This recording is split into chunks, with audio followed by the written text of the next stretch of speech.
الحمد لله رب العالمين،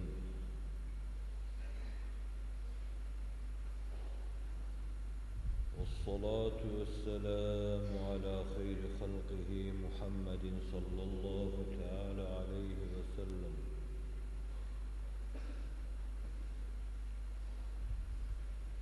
وعلى إخوانه من النبيين والمرسلين،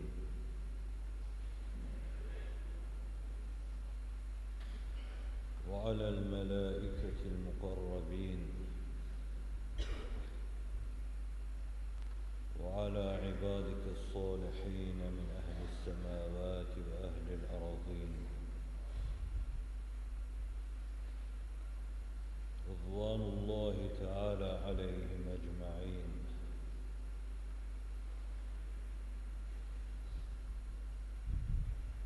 سبحانك لا علم لنا إلا ما علمتنا إنك أنت العليم الحكيم.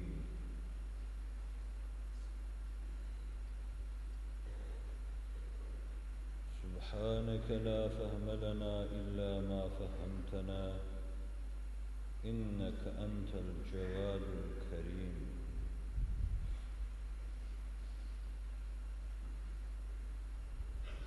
رب اشرح لي صدري ويسر لي أمري واحلل عقدة من لساني يفقه قولي، وأفوض أمري إلى الله إن الله بصير بالعباد.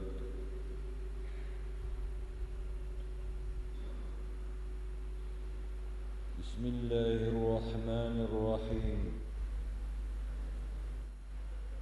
وبشر المخبتين الذين إذا ذكر الله وجلت قلوبهم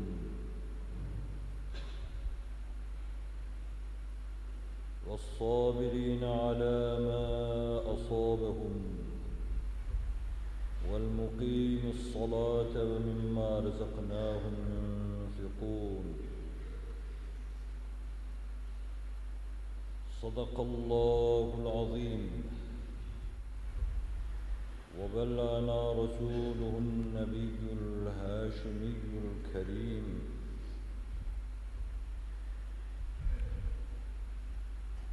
اللهم صل على سيدنا محمد طب القلوب ودوائها وعافية الأبدان وشفائها ونور الأبصار وضيائها وعلى آله وصحبه وسلم آمين ya Erhamer Rahimin. Değerli kardeşlerim, şu anda sizi ve bizi gören, bize bizden daha yakın olan, tefsirdeki bir tevcihle bize şah damarından daha yakın olan, duyup hissettiğimiz şeyleri bizden evvel duyan ve bilen Hazreti Rakib, Hazreti Müheymin, Hazreti Allah Celle Celaluhu, niyetlerinizin derinliğine göre size kerem-i lütuf,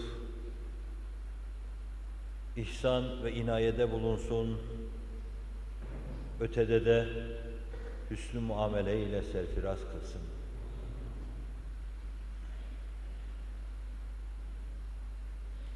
Şu sıcak mevsimde, sıcak bir caminin içinde,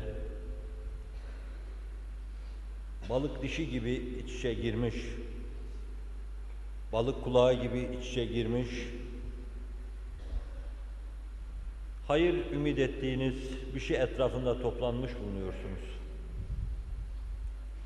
Ara sıra dediğim gibi, alemin hevai nefsine uyup başka yerlerde dolaştığı hengamda,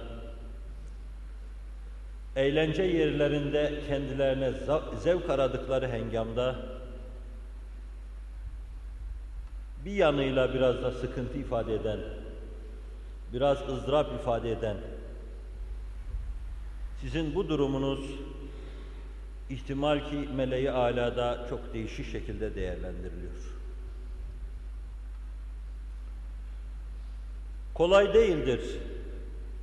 İnsanın demi, damarı, beden ve cisim derken, arzu ve şehvet derken, insanın bütünüyle bunları aşarak, biraz da sıkıntılar içinde, nefsin arzularına sırtını dönerek, gelip sabahın erken saatlerinden mescitte toplanması, Allah'ın rızasını araması, bir şey bulacağını ümit etmesi.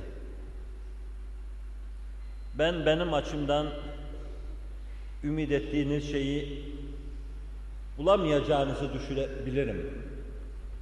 Fakat sizi ve beni gören, dıştakileri ve içtekileri gören, hevai nefsine uyanları gören, ruhuyla kanatlananları gören, iradesiyle şehbal açanları gören ve iradesi mefluç yaşayanları gören Allah sizi eli boş buradan çıkarmayacaktır. Ona da zannım kavidir, hüsnü zannım kavidir. Aslında muvakkat bir zaman için biz dünyada sıkıntı çekmek, ruha kendi gücünü ve kuvvetini kazandırmak, kalp ve ruhun hayat seviyesini yakalamak, bedenin altında kalıp ezilmekten kurtulmak için bulunuyoruz. Bu sıkıntılar onun için. Potada taşın, toprağın altın olması gibi, binbir sancıyla kömürün elmasa inkılap etmesi gibi, binbir sancıyla denizin derinliklerinde mercanların var olması, doğması gibi. Bizler bir düzine ızdırap çekmek, yer yer kalbimizde burukluk ve burulmuş dudaklarımızla ızdırapla inlemek için bu dünyada bulunuyoruz. Bu muvakkat hayatta cenneti kazanacağız. Ebedi cenneti, onun inayetiyle. Eğer bizim hayatımızda cennet kazanılacaksa, az bir şey verip çok şey alacağız demektir. Az şey verip çok şey alma, dünyada biz böyle bir alışveriş görmedik. Böyle bir akde şahit olmadık. Allah niyetlerimizdeki çokluğu, niyetlerimizdeki ölümsüzlüğü, niyetlerimizdeki ebediyet şuurunu alıyor. Ve inşallah bize ebedi saadet, ebedi mutluluk verecektir. Biz 60 senelik, 70 senelik gelip geçici hayatla cennete talip değiliz. Eğer binlerce, yüz binlerce, milyonlarca, milyarlarca sene yaşasaydık ve bize her gün denseydi ki Cuma günü şu caminin kubbesi altında sıcakta bir araya geleceksiniz, ter dökeceksiniz, birbirinizin terini koklayacaksınız. Biz bu ilel ebed hayat içinde bu işe rıza gösterecek, lebbeyk ya Rabbi diyecektik. Şu anda Medine'nin, Mekke'nin dağı taşı sırtında bembeyaz urbalarıyla bu mübarek kelimelerle çınlıyor. Vadiler tın tın ötüyor. Lebbeyk Allahümme lebbeyk. Lebbeyk Allahümme lebbeyk. Bir kesik ses, bir kısık kırık nefes, bir kırılmış mızrap çok uzaklarda. O da lebbeyk Allahümme lebbeyk diyor. Lebbeyk diyenlerin lebbeykleri arasında sesimizi, soluğumuzu ve kırık mızrapla duyurmak istediğimiz nameleri duyan Rabbim onlar arasında kabul buyursun. Biz muvakkat bir hayat içinde ebediyete talip insanlarız.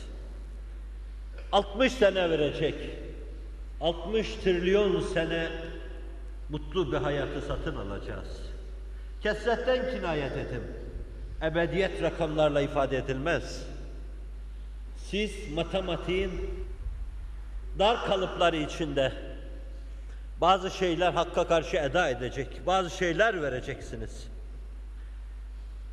İki kutup arasındaki rakamlara sığmayan şeyler alacaksınız. Hendesi ölçülerle dahi kabili tarif ve muvazene olmayacak şeyler alacaksınız Allah'tan. Çünkü siz sınırlısınız. Çünkü sizin imkanlarınız da sınırlı. İradeniz de sınırlı. Gınanız da sınırlı. Fakat o her şeyle sınırsız. O namütenahi. Siz mütenahisiniz. Siz size göre vereceksiniz. O da kendine göre verecek. Dilenciler ellerinde bir testi taşırlar. Sultanlar onların gönül bağ ve bahçelerine ırmaklar bağlarlar. Elinizdeki testiyi kırmayın. Hayatın sonuna kadar onu götürmeye azimli olun. Öteye belki bir testiyle varacaksınız. Ama cennet çağlayanların Niagaraları unutturacak, Tortum şelalelerini unutturacak cennet çağlayanlarının size bahşedildiğini göreceksiniz. O çok lütufkardır. Beyazlı Bistami'nin dediği gibi, gönlümün imbisata uğradığı anlarda senin engin rahmetini söylersem sana kimse ibadet etmez diyesim gelir ara sıra. O öyledir. Zaten kendi de öyle diyor. İnne rahmeti sebakat ala gadabi. Sözüne, ifadene, beyanına kurban olayım. Benim rahmetim gazabımın önündedir. Siz bu rahmete dilbeste olmuş, az bir sıkıntıyla, küçük bir terle cennete talipsiniz. Zannediyorum işin büyüğü de düşse onu da yaparsınız. Yaptınız. Kökünüzde büyük işleri yapma karakteri var. Siz cihanı fethettiniz. İnsanlığın zimamını elinize geçirdiniz. Asırlarca ve asırlarca zirvelerde durdu, bütün insanlığı idare ettiniz. O ne mutlu idareydi. Melekler gıptayla bakıyorlardı. Alem o idareye muntazırdı, bekliyordu. Bulmuştu ve mesuttu. İş düşerse siz daha çetinini, daha aşılmaz gibi görüneni de yaparsınız. Onun inayeti olduktan sonra. O mana ve tecelli olarak sizin gönüllerinize taht kurduktan sonra zaten onu ararsanız gönüllerinizde arayın. Hazreti Hakk'ın o ölümsüz ifadeleriyle sığmam dedi hak arzu semaya, kenzem bilindi dil madeninden. Bir hazine gibi derinden derine kalbinize baksanız onu duyar, onu hisseder, kendinize çok yakın hissedersiniz. O sizin gönüllerinizin tecelli ve zuhur itibariyle en aziz ve sizin de ona teşne olduğunuz misafirdir. Misafirdir. Ama hadisatında biz ona misafiriz. Misafiriz Allah'ım sana. Bu dünyada misafiriz. Anne karnında misafirdik. Doğduk, dünyaya geldik. Gençliğimizi sana misafirlikle geçiriyor. Olgunluğumuzu sana misafirlikle geçireceğiz. Yaşlılığımız bir misafir olarak yine sana uğrayacak. Ve bir gün bu misafirlikler, bu yolculuklar bitecek. Sana kavuşacağız. Hasretle yandığımız bu dünyadan, hicranınla yandığımız bu dünyadan ayrılacak, iliklerimize kadar vuslatın hazlarını duyarak sana kavuşacağız. Ve işte bütün bunlar için şu muvakkat sıkıntılara katlanıyoruz. Az veriyor, çok almak istiyor. Mütenahi ile namütenahiye talip oluyoruz. Sınırlıları veriyor, ver sınırsızı. Çünkü senin hazinelerin vermekle bitmez. Bize vereceğin her şey senin hazinelerinde deryada katre kalır. Nasıl ki Ulul Azm bir peygamber, Seyyidina Hazreti Musa, senin ilmini insanların ilmiyle mukayese ederken şöyle demişti. Veya Hızır Aleyhisselam Hazreti Musa'ya, ey Musa, senin ve benim ilmim Allah'ın ilmine nispeten şu denizi gagalayıp da gagasına bir damla su bulaşan, kuşun gagasına bulaşan şeyle deryada kalan suyun birbirine nispeti neyse, seninle benim ilmimiz Allah'ın ilmine nispeti öyledir. O Allah'ın serveti de bizim servetimize göre öyledir. O Allah'ın rahmeti de bizim rahmetimize göre öyledir. O Allah'ın gücü ve kuvveti de öyledir. Binaenaleyh Allah'a talip olan aynı zamanda cihanlara talip olmuş sayılır. Allah'a talip olan ebediyete talip olmuş sayılır. Siz bu muvakkat sıkıntılarla kemküm eden bir mevizecinin kulak tırmalayan sözlerini dinlemiyorsunuz. Sinelerinize taht kuran Hakk'ın rızasını kazanmaya çalışıyorsunuz. Aslında sizin erken saatlerde camiyi doldurmanıza mukabil ben de koşup içinize geliyorum sizinle beraber.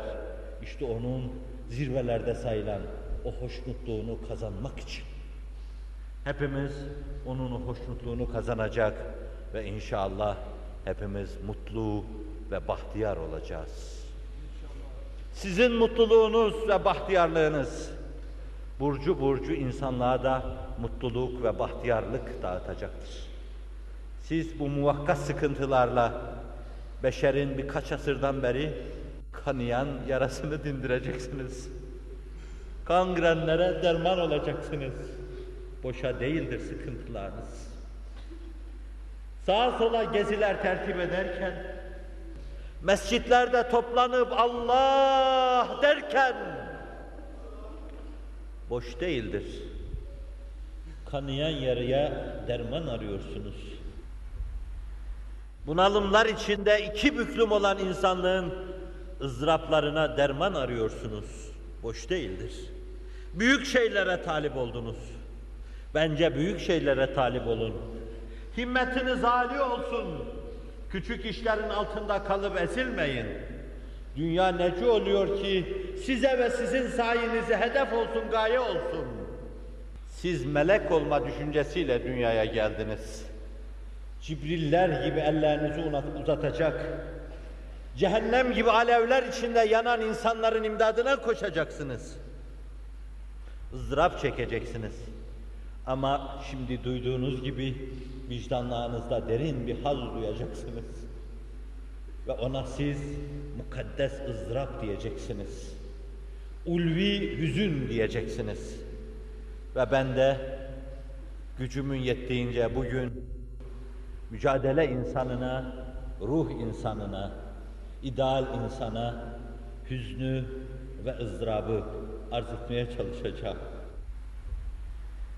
Yanan dünya karşısında hüzün, perişan insanlık karşısında ızdırap, derbeder soydaşlarımıza ellerin uzanmadığı bir dönemde içimizde kanın irinin damlaması.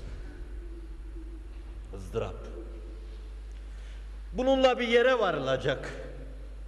Şimdiden biz bu ızdırabı ruhlarımızda, vicdanlarımızda duyuyorsak, bu mukaddes hüzün ruhumuzu burcu burcu sarıyorsa, zaten o mukaddes hazzı duyuyoruz demektir.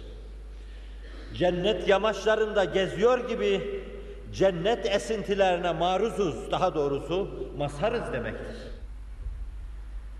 Ama bir de sizin bu hüzünleriniz, bir de o hüzünlerinize inzimam ediyorsa gözyaşlarınız, tepenizde bulutlar meydana getirecek ve sonra Rahman'ın çehresine bakacak. Sonra arş-ı rahmete bakacak. Neresi o kurak yerler Allah'ım diyecek. Çölleşen yerleri göster bize Allah'ım diyecek. Ve sonra rahmet melekleri, hafakan kamçılarını senin gözyaşlarından meydana gelen o bulutlara çakacak, çalacak. aşk-ı şevk şimşekleri çakacak. Karanlığa gömülmüş gözler aydınlanacak.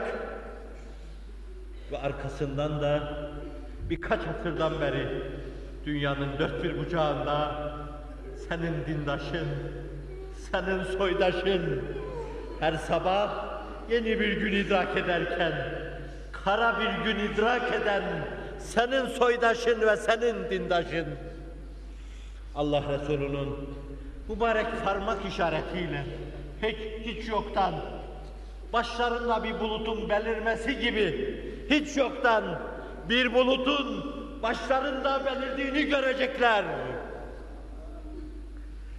Senin burada döktüğün gözyaşların, senin burada duyduğun hüzün ve heyecanların, senin burada yaşadığın ızdırapların, sonra onların başına orada rahmet damlacıkları halinde inecek. İnecek, 2-3 asırlık cehenneme ateşleri söndürecek, korları söndürecek. Ağlamada değilim. Gönlüm, kalbim o işe tahammül olursa onu ileride diyeceğim.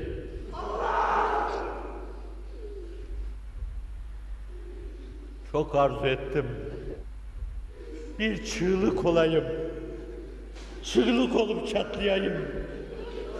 Nasıl çatlanması lazım geliyor göstereyim. Çok katıydı kalbim.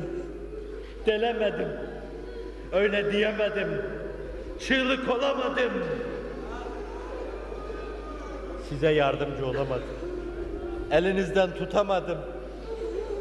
Siz nur olmalıydınız. Bulut olmalıydınız. Sağda solda alevi gökleri yalayan yangınların üzerine at sürmeliydiniz. Sürecektiniz. Bir gün gelecek süreceksiniz. Günler sizi bekliyor oturmuş. Ve siz de çalışıp günleri bekliyorsunuz. Zaman, mahzun zaman, boynu buruk zaman, hayatın bir varyantında dilenciler gibi eteğini açmış, bir kucak hüzün bekliyor, bir kucak ızdırap bekliyor. Dilenciye sadaka veriyor gibi ellerinizi sinelerinize salacaksınız ve beyninizi burnunuzdan kusuyor gibi sinenizden o sergiye ızdırap kusacaksınız. Hayır, estağfurullah, rahmet yağdıracaksınız. Yağdıracaksınız. Fitne ateşleri sönecek. 2-3 asırlık fitne ateşleri sönecek. Ve ızdıraplar dinecek. Türkistanlıyla sarmaş dolaş olacaksınız. Özbekistanlıyla sarmaş dolaş olacaksınız. Sonra da sevinç günlerine gözyaşı dökeceksiniz. Yine ağlayacaksınız. Yine ağlayacaksınız. Zira cehennem üzerinde Fatih'in karadan vapurları yürüttüğü gibi sizin sefinenizi cennete yürütecek gözyaşları çağlayanlarıdır. Cehennem alevlerinin dağlardan, tepelerden kıvılcımlarla mahşerde insanlığın üzerine geldiği bir zamanda Allah Resulü'nün her dar anında Hızır gibi imdadına yetişen Cibril elinde bir bardak suyla orada Hızır gibi hemen belirir. Cibril sıkışmış, canı dudağına gelmiştir. Peygamberler Sultanı'nın ümmeti ceste ceste cehenneme atılırken canı dudağına gelmiştir. Kıvılcımlar tehdit ederken canı dudağına gelmiştir. Elindeki nedir? Elimdeki günahlarını ağlamış müminlerin gözyaşlarıdır ya Muhammed. Cehennemin alevlerini söndürecek. Siz onlarla burada da o cehennemi alevleri söndüreceksiniz. Materyalist dünyanın, komünist dünyanın, kapitalist dünyanın sosyalist dünyanın senin dindaşın ve senin soydaşın etrafında çıkardığı birkaç asırlık yana yana bir türlü yakıtı bitmeyen birkaç asırlık yangınları söndüreceksin. O yangını iktisadi durumun düzelmesi söndürmedi, söndürmeyecek. O yangını maddi istiklaller söndürmedi, söndüremeyecek. Onu destigahı kudretin sonsuz kudreti. Onu Allah'ın size, sizin gören gözünüz olması, işiten kulağınız olması, tutan eliniz olması, söyleyen diliniz olması ve de ayağınız. O zaman o fitne ve fesat ateşleri sönecek. Sönecek. Bütün bozgunculuklar Allah'ın inayet ve keremiyle dinecek. Ve kafiyesini arz ettiğim şeye ulaşacaksınız.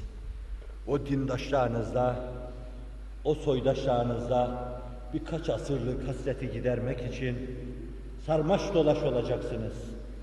Ağlayacaksınız. Ağlayıp gözyaşlarıyla çağlayacaksınız. İşte sizin ızdırabınız bunun içindir. Bunun için ızdırap duyma ne mukaddestir.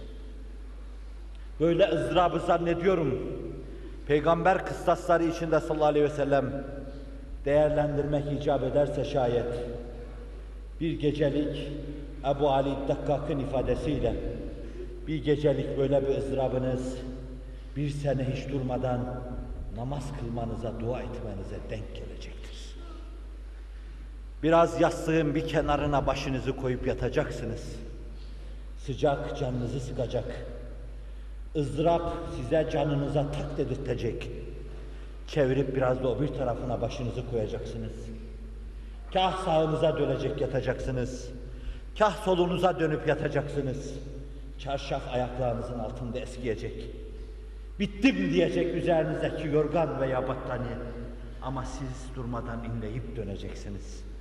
Nebi'nin Gari Hira'dan, yukarıdan, bir zirve alemden oraya kadar yükselmişti. Başının ve görüş ufkunun nereye kadar yükseldiğini bilemeyeceğim. Bilemeyeceğim ey Nebi. Başının nereye yükseldiğini bilemeyeceğim.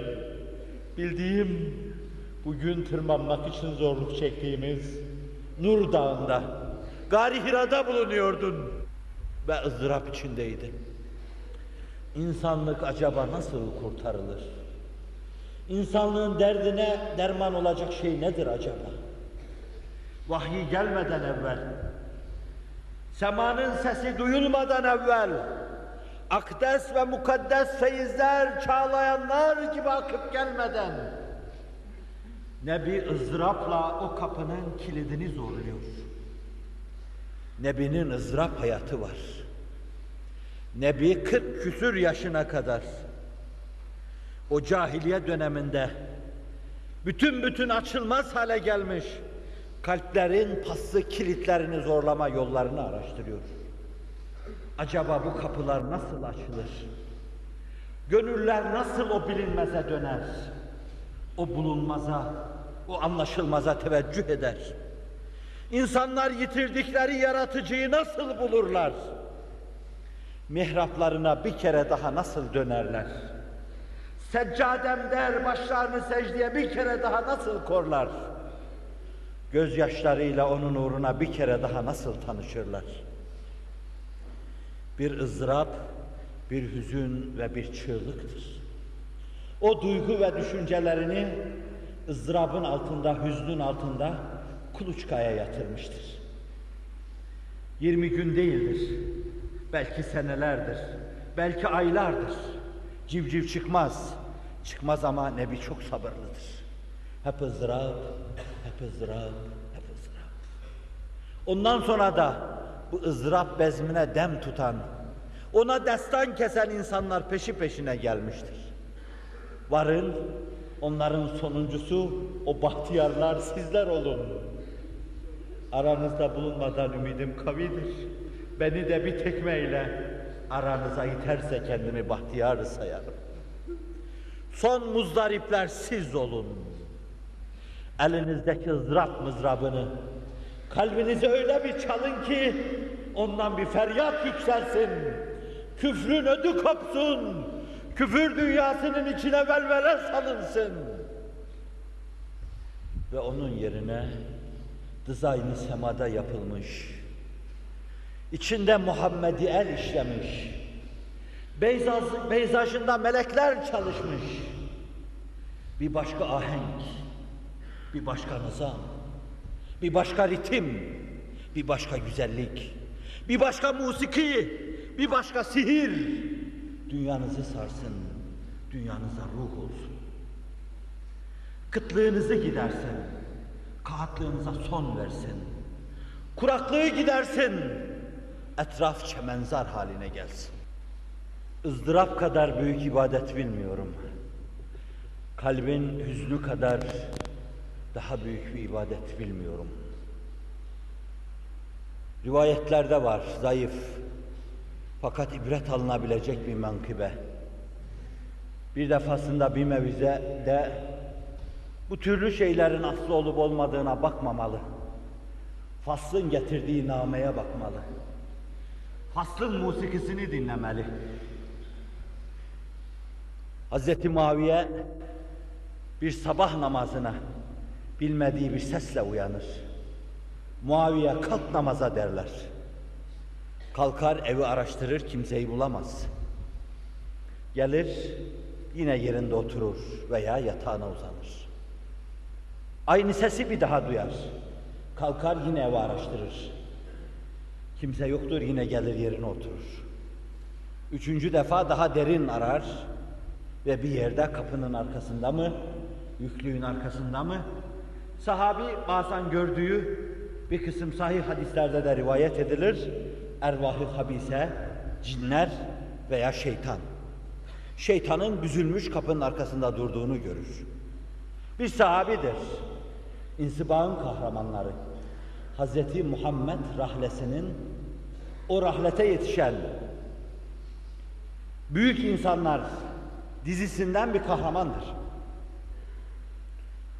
Hz. Ali karşısında hak Hz. Ali'ye verilse, Hz. Ali haklı görülse, o haksız görülse bile fakat Peygamberin semadan indirdiği semavi maideden, sofradan istifade etmişlerdendir sallallahu aleyhi ve sellem. Niçin beni namaza kaldırdın? Ve bağışlayın yave keser. Yerde gökte secde etmediğim yer kalmamıştı. Fakat bir talihsizlik. Bir gün karşımda yollar çatallaşınca intihabı bilemedim. Allah'a baş kaldırdım. Ve auzu billahi mineşşeytanirracim tukatını yedim. Merdudum, matrudum, 7 kapı kovulmuşum. Fakat ben yapamıyorum. Bari sen yap, başını yere koy.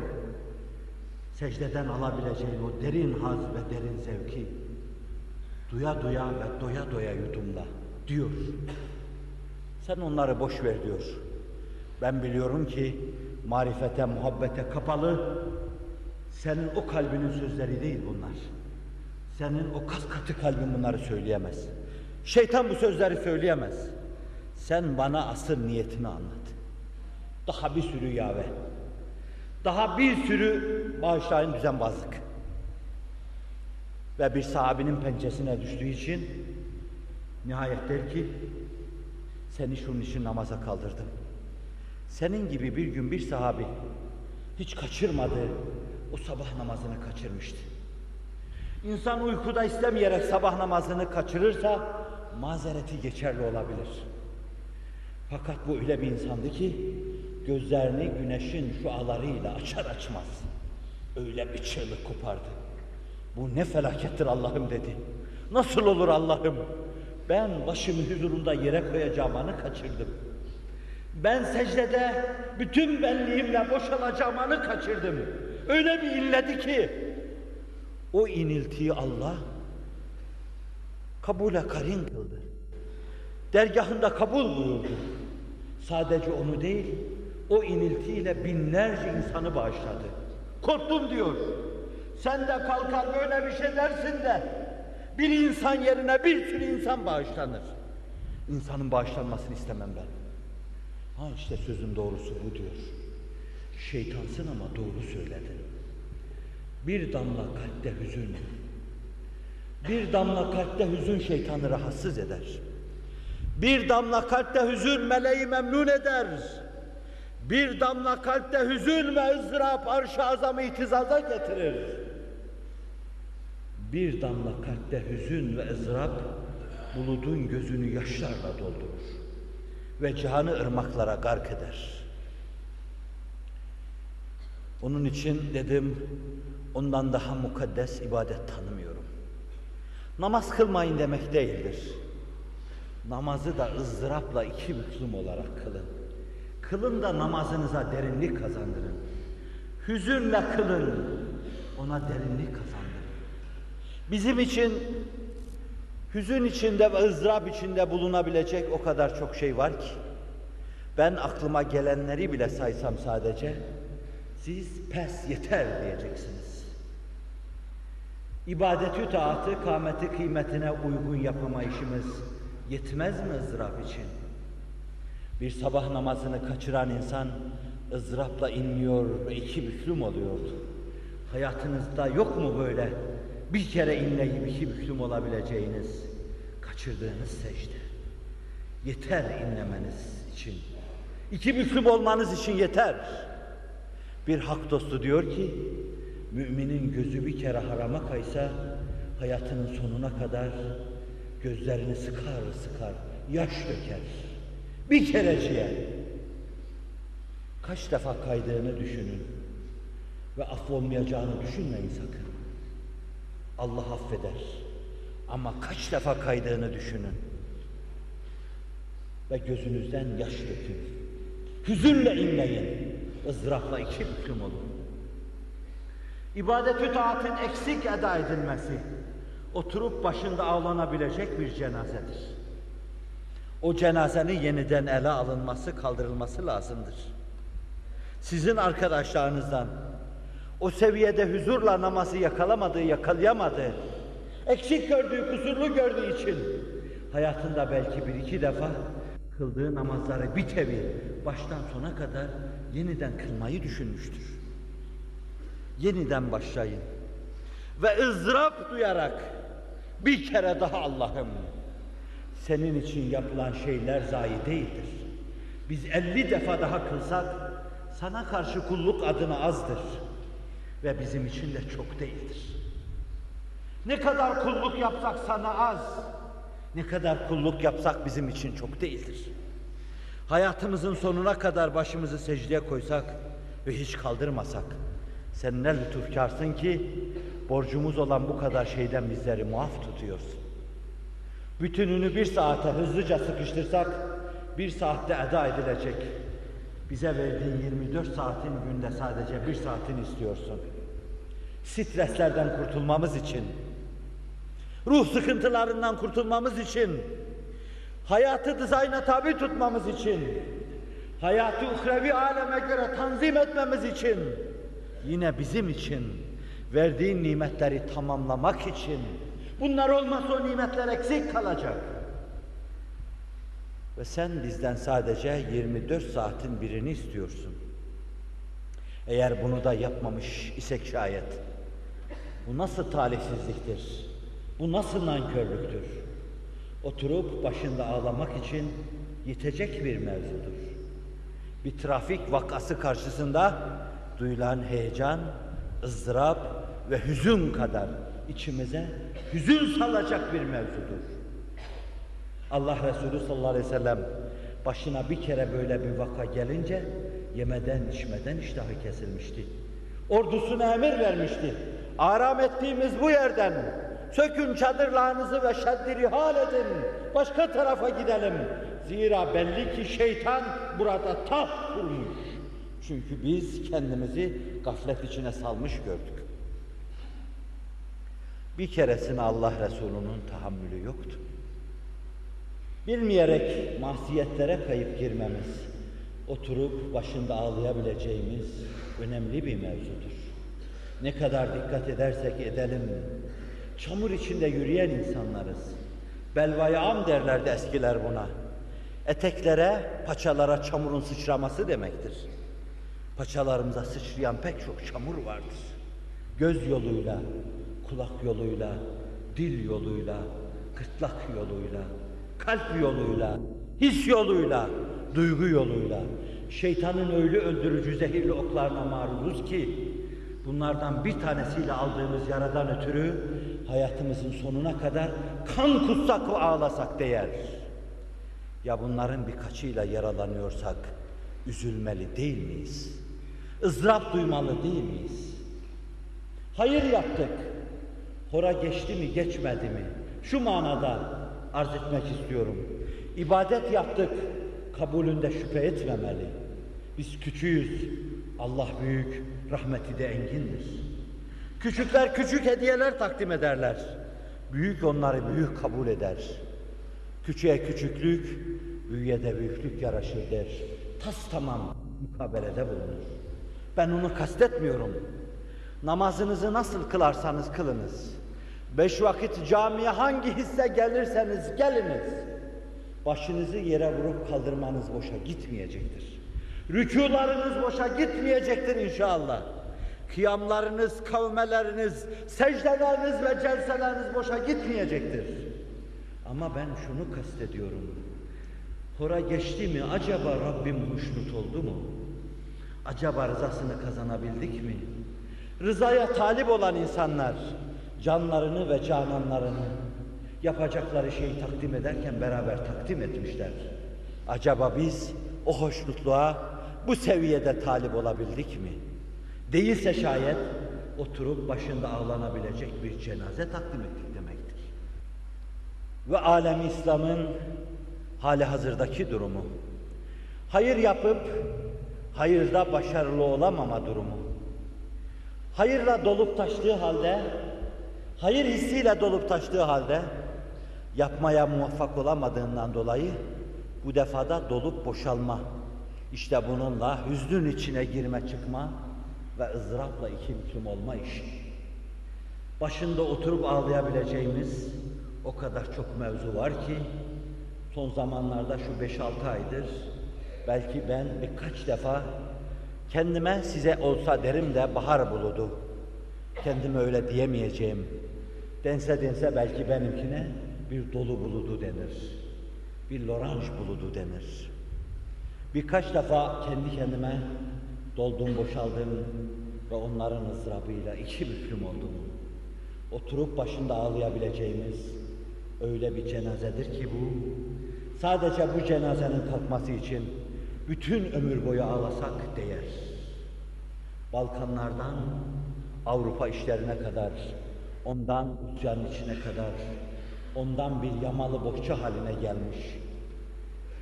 En acınacak haldeyken, kendi kendini bilemeyen, kendi kendini idrak edemeyen, şu perişan, şu alabildiğine zavallı, alabildiğine mazlum, alabildiğine mağdur, alabildiğine mahkum, varlığının yokluktan farkı olmayan zavallı İslam dünyası. Bana İslam dünyası dediklerinde, yeryüzünde İslam dünyası yok ki. Çünkü Allah Resulü buyuruyor ki, müminlerin dertleriyle dertlenmeyen onlardan değildir. Siz olabilirsiniz. Onların dertlerini içinize saçılmış kor gibi, kıvılcımlar gibi vicdanlarınıza duyuyor ve inliyorsanız, siz Allah Resulü'nün ümmetinden, onun cemaatinden olabilirsiniz. Fakat yeryüzünde, toplu halde, milletler planında eğer ümmeti Muhammed'in derdine ağlanmıyorsa, bir zamanlar devletler muvazenesinde o hakim milletin şimdiki yamalı bohça haline gözyaşı dökülmüyorsa, Allah Resulü'nün beyanı içinde siz onlardan değilsiniz deniyor. Sizi tenzih ederim. Bu kırıcı ve burkuntu hasıl eden sözlerden dolayı da Rabbimden af, sizden de özür dilerim. Bağışlayın. Ama öyle bir mevzudur ki bu, oturup hiç durmadan ağlasak, hiç durmadan yemeği içmeyi unutsak, acaba buraya nasıl gideriz desek, durmadan yollar, stratejiler yapsak, planlar kursak, ve gelecek bir tek insan bile olsa buna bağrımızı açsak, o yaralı sineyi tedavi etmeye çalışsak, o yaralı insanların imdadına koşsak ve bütün hayatımıza bunu ızdırap etsek, ızdırap edinsek, bunun hüznüyle yatsak, kalksak, değer diyorum size.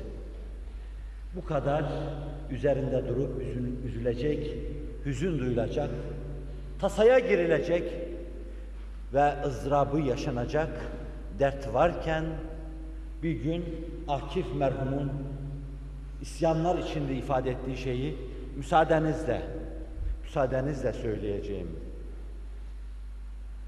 Adeta çılgınlık içinde, ey sıkılmazdır, ağlamazsın, bari gülmekten utan. Ey sıkılmaz, ağlamazsın, bari gülmekten utan. Niye ağlayacaksın? Neden gülmeyeceksin? Arz ettim, manzara insan içinde ürperti hasıl edecek kadar. Dünyanın sağında solunda kızıl kıyamet koparılıyor. Dünyanın sağında ve solunda şeytan ateşleri yakılıyor. Fitne ateşleri tutuşturuluyor ve siz bunun imdadına koşamıyorsunuz. Bu yangını söndüremiyorsunuz. Azimli, kararlı da olsanız bir dönemde Orta Asya'daki Türklerin, Dağistan'daki Türklerin, Kafkastistan'daki Türklerin sizden yardım istemelerine mukabil donanmanız Haliç'te çürümeye hapsedildiği, terk edildiği gibi siz hissiyatınızda belli bir yere hapsedilmişsiniz. Siz sizden yardım isteyenlerin imdadına koşamıyorsunuz. Sizin kolunuzu, kanadınızı kırdılar. Ve sizin dünyanızı bir baştan bir başa viraneye çevirdiler. Köprüleri yıktılar. Nesiller arası yolları harap ettiler. Ulaşma imkanı bırakmadılar. Sizi götürdüğü bir yere gömdüler. Sözler bana bir zaman ızdırapla iki büklüm olarak her mısrağına bir damla değil, bir damla gözyaşı diye yazılan bir nazımla ifade edilmişti. Aklımda kalanları müsaadene sığınarak sana arz etmek istiyorum. Ben o çepkenli yiğidimin Murat Hudavendigar gibi gidip de bir yerde bağrından yediği hançerle oraya gömülüp geriye dönmemesinin ızdırabını doğduğumdan bu yana yaşıyorum ve duyuyorum desem mübalağa etmiş olmam. Bir yiğit vardı, gömdüler şu karşı bayrağı. Bir yiğit vardı, gömdüler şu karşı bayrağı. Arkadan da kefenini, gömleğini soydular. Petrolündür, cevherindir deyip soydular. Aman kalkar deyip üzerine gözcüler koydular. Bir yiğit vardı, gömdüler şu karşı bayrağı. Osmanlı ellerinin tatlı yamaçlarına gömdüler karşı bayrağı. Yiğidim, hele anlatıver olup biteni. Yiğidim, hele anlatıver olup biteni.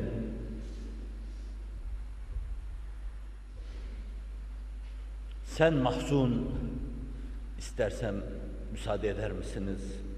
Ben mahzun diyeceğim. Ben mahzun, vatan mahzun. Oturup beraber ağlayalım. Bir koca İslam dünyasının derdi için ağlayıp sinelerimizi dağlayalım. Yiğitim, hele anlatıver olup biteni. Ses ver yiğitim. Ses ver, yoksa beni duymuyor musun? Yıllar var ki hayalinle oynaşıyorum. Ses ver yiğitim. Ses ver. Yoksa beni duymuyor musun? Yıllar var ki hayalinle oynaşıyorum. Bir gün geleceğin ümidini taşıyorum. Ses ver yiğidim. Yoksa beni duymuyor musun? Her tarafta harabeller, baykuşlara bayram. Köprüler yıkılmış, yollar yolcusuz. Gidip geleni kalmamış, çeşmeler susuz. Her tarafta harabeller. İnsana değil, sana değil, bana değil, baykuşlara bayram. İradelerde çatırtı, ruhlarda kanlı şok. Tarihi yağmaladı bir düzine talihsiz. Değerler alt üst oldu, mukaddesler sahipsiz, vicdanlar direksiz, ruhlarda kanlı şok. Rüyalarda olduğu gibi diril gel. Yiğitim, rüyalarda olduğu gibi diril gel. Oturmuş, gözlerimi kapamış hayalini süzerken, beyaz atının üzerinde bir sabah erken, tıpkı rüyalarda olduğu gibi diril gel. Ne olur diril gel. Allah aşkına diril gel. Kerbela şehitleri aşkına diril gel. İtfaiyeci gibi diril gel. Hudavendigar aşkına diril gel. Hamza aşkına diril gel. Tıpkı rüyalarda olduğu gibi diril gel. Gittiğin gibi çepkenin kolunda, piştonun belinde, tıpkı rüyalarda olduğu gibi diril gel. Hüzün destanım, hüzün bestem, ızdırap bestem. Hangi yolla olursa olsun, hüzün ve ızdırap, ibadetin en derini, en buğutlusu. Bir saat ızdırapla, hüzünle kıvranın. Soydaşının, dindaşının derdini içinizde kıvılcım gibi hissedin, ateş koru gibi hissedin. Ötede dağlarvari azametleriyle karşımıza dikilmiş ibadet hasılaları görün. Üzülün ve ibadet görün. Burada üzülen orada üzülmeyecektir. Allah Kur'an'ıyla şöyle buyuruyor. Müminlerin sesi soluğu olarak ötede Elhamdülillahillezî ezhebe ennel hazen inne rabbena legafurun şekûr. Hamdolsun Allah'a ki hüzün hüzün deyip yaşadık. Dert dert deyip yaşadık. ızdırap ızdırap deyip yaşadık. Ama bugün onları götürdü. Hüzün duyun. ızdırap duyun. Uzak ve yakın istikbalinizi aydınlatın. Dünya istikbalinizi aydınlatın. Ukba istikbalinizi aydınlatın. Onun karşılığını melekler yazamazlar. Ellerinde kalemler, sizin her şeyinizi yazan melekler, içinizdeki ızdıraba, hüzne sıra gelince kalem durur. Gözyaşlarınız gibi kağıdın üzerine damla damla mürekkep damlamaya başlar. Artık orada kalem ağlar, kalemin ucu da mürekkep damlatmaya başlar. Mirimalı birisinin dediği gibi, kalem feryat eder ağlar mürekkep. Eski kalemler yazarken cazır cazır öterlerdi. Onu ağlamayla tasvir ediyor. Kalem feryat eder ağlar mürekkep. Beni cahil eline verme ya Rabbi. Kalem sahibini bulmuştur. Hüzünlü insanı bulmuşsa, kalem mürekkep dökerken sahibi gözyaşı döküyor. Gözyaşları mürekkepten evvel kağıda akıyorsa, işte melek orada şaşırır kalır. Ne yazayım ya Rabbi? Sen sadece vakayı rapor et. Meselenin değerlendirmesine bakma, o bana aittir. Hüznünüzün değerlendirmesini Allah yapacak. Rica ediyorum, ibadetü taatta eksikliğinize üzüntü duyuyor musunuz? Masiyetlerinize karşı rahatsızlık duyuyor musunuz? Acaba ben hayır yapmaya muvaffak olacağım endişesini içinizde taşıyor musunuz? Ve alem-i İslam'ın taşın gözlerini dahi yaşartacak şu umumi manzarası karşısında irkiliyor musunuz? Vicdanlarınız benim bu üst üste sorularıma evet diye cevap çekiyorsa, O zaman soluklarınızı dahi tutun, beni dinleyin. O sadukun, maslukun beşaretle müjdelerine dayanarak size müjde veriyorum. Çok yakın bir gelecekte reftare, cennetin yamaçlarında gezeceğinizi rahatlıkla söyleyebilirim. Hatta şunu da söyleyebilirim. Çok yakın bir gelecekte şu mazlum, şu mağdur, şu mahkum ülkelerin yamaçları cennet yamaçlarına dönecek. Ve oralarda sizler taht kuracaksınız.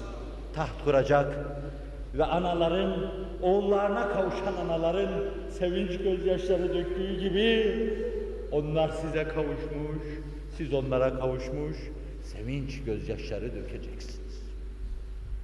Elhamdülillahillezî ezhebe ennel hazen inne rabbena lagafûrun şekûr. 100.000'ini birden gömdükleri bir yerde yakınından geçerken ve yer yer hatırlarken, aklıma gelirken, takılırken, bazen öyle ızdıraplı anlar, ızdıraplı düşünceler, onları ifade etmek için akla takılırken demek daha uygun. Çünkü sizi kıvrım kıvrım kıvrandırır ve iki büklüm eder. Ne zaman dedim, ne zaman başımıza dikilecek? وَلَا تَحْسَبَنَّ الَّذ۪ينَ قُتِلُوا ف۪ي سَب۪يلِ اللّٰهِ اَمْوَاتًا بَلْ اَحْيَاءٌ عِنْدَ رَبِّهِمْ يُرْزَقُونَ veya مِنَ الْمُؤْمِنِينَ رِجَالٌ صَدَقُوا مَا عَاهَدُ اللّٰهَ عَلَيْهِ diyeceğim. Siz Allah'a bir söz vermiştiniz. O sözünüzü canlarınızla, cananlarınızla tasdik ettiniz. Önünüzde ölen binlerce, arkadan gelenlerin ölmesini engelleyemedi. Önde gidenler ateşe atılırken, arkadan gidenlerin iradesi sarsılmadı. Ashab-ı Uhdud'la alakalı hadiste ifade edildiği gibi, anası kendisini ateşe atmada tereddüt ederken, onun memesini tutmuş, hemen yavru, korkma anacığım, at kendini, sen hak üzerindesin. Düşünce ve mülahazası içinde, arkadan gelenler, önden gelenlerin durumunu mülahazaya almadan, kendilerini ateşe attılar. Ve ben yine aynı sözlerle ifade edeyim, kesik ses ve bozulmuş bir nefes, artık kırıltı halinde çıkan şu soluklarımla, belki en tatlı konuşurken bile, kulakları tırmalayan ifadelerimle, şimdi başınızda durmuş, size şöyle diyorum, sesleniyorum, bana cevap verin, biraz evvel yiğidime seslendiğim gibi cevap verin. Minel mu'minine ricalun sadaku ma ahadullahi aleyh. Allah'a verdiğiniz sözle siz doğru çıktınız. Ya bizim bu planda, bu alemde, bu bezimde verdiğimiz sözü tasdik edeceğimiz zaman ne zaman gelecek? Mazlum ve mağdur olan, ölen insanlar bir Fatiha değil, sizden bir gönül ızdırabı, başlarında durup bir inleme, inleyip sinelerinizi dağlama bekliyorlar. Çünkü uğrunda öldükleri dava ancak bu suretle ihya edilecektir. Çünkü ancak bu suretle o mukaddes duygu, o mukaddes düşünce hayata hayat olacaktır. Çünkü ancak o suretle Muhammedi ruh sallallahu aleyhi ve sellem hayata hayat olacaktır. Ve siz o zaman elhamdülillahillezî ezhebe ennel hazen inne rabbena legafurun şekur. Ey Rab, evet sen gafur ve şekursun. Mağfiret eden ve şükredenlerin şükrünü kabul buyuransın. Sana hamdolsun ki az buçuk hüzünlü yaşadık. Hayatımız az buçuk ızdıraplar içine dalıp çıkarak yaşadık. Sen hüzünleri giderdin ve bizi sürura kavuşturdun. Uzak ve yakın istikbalde hüzünden kurtulacak ve sürura ereceklerdir. Hüzünden kurtulacak ve sürura ereceksiniz Allah'ın inayet ve keremiyle. Hüzün ve ızdırabın ele alınışıyla bir hususa dikkatinizi çekeceğim. meseleyi oturup kara kara düşünme şeklinde anlamamak lazım. Anlamamalıyız. Anlamamanızı rica ederim. Hüzün demek kara kara düşünmek demek değildir. Şevk demek de şen şakrak, fıkır fıkır oynamak demek değildir.